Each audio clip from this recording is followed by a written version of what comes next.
Je vous salue dans le beau et précieux nom de notre Seigneur Jésus. Que sa grâce et sa paix soient avec vous. Que Dieu vous bénisse abondamment. Soyez attentifs pour ce message.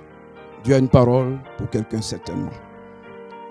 Cette parole se trouve dans le livre d'Amos, au chapitre 4, à partir du verset 10.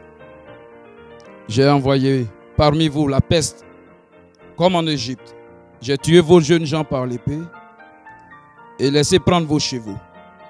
J'ai fait monter à vos narines l'infection de votre camp. Malgré cela, vous n'êtes pas revenus à moi, dit l'Éternel. Je vous ai bouleversés, comme Sodome et Gomorrhe, que Dieu détruisit. Et vous avez été comme un tison arraché de l'incendie.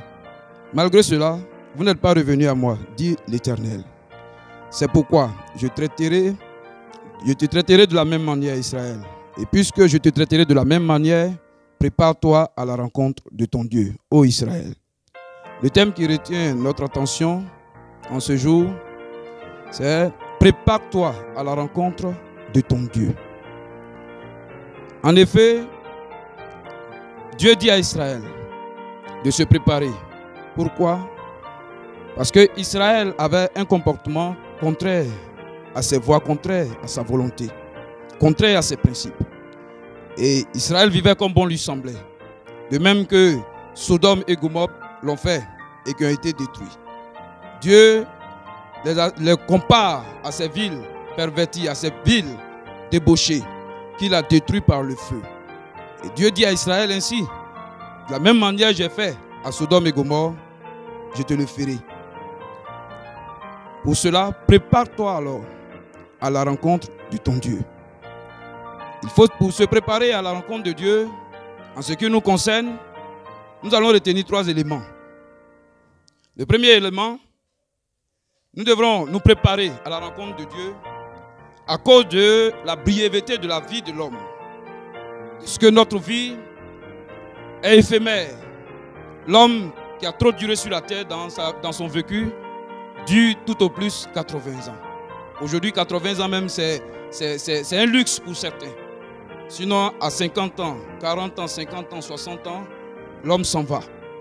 Et à cause de cette brièveté, il nous faut nous préparer pour aller rencontrer ce Dieu-là, créateur de l'univers, créateur de l'homme. Dieu nous a donné la vie pour qu'on puisse le mettre ou la mettre à sa disposition pour permettre à Dieu de nous utiliser. Alors, Dieu, n'est-ce pas, ce matin, veut nous interpeller à cause de ce que nous devrons mourir. Il nous faut nous préparer à aller à sa rencontre. Deuxième élément, le retour du Seigneur pour l'enlèvement de l'église. Jésus revient bientôt pour chercher son église. Fais-tu partie de cette église-là?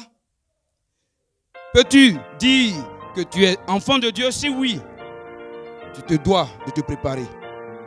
Ne te laisse pas emporter par les soucis de la vie. Ne te laisse pas emporter par la situation qui prévaut dans ta vie. Mais permets à Dieu d'être toujours à tes côtés pour t'aider à y arriver. Le troisième élément, autant pour moi, c'est le jugement de Dieu. Non seulement Jésus revient pour chercher son église, non seulement la vie de l'homme est brève sur cette terre, mais aussi, après la mort, le jugement de Dieu nous attend. Selon ce qu'on aura fait sur cette terre, selon le vécu qu'on aura, n'est-ce pas, fait sur cette terre, je dirais, Dieu va nous juger. Or, en tant qu'enfant de Dieu, Dieu nous épargne du jugement.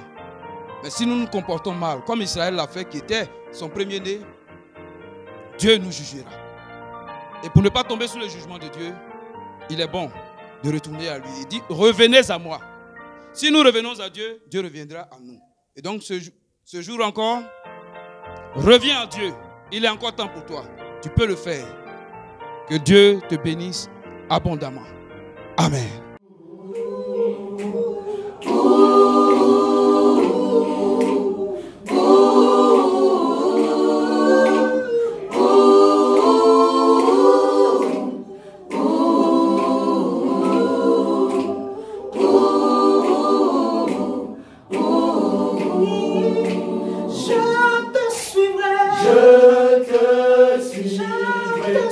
Je te suivrai, Jésus, je te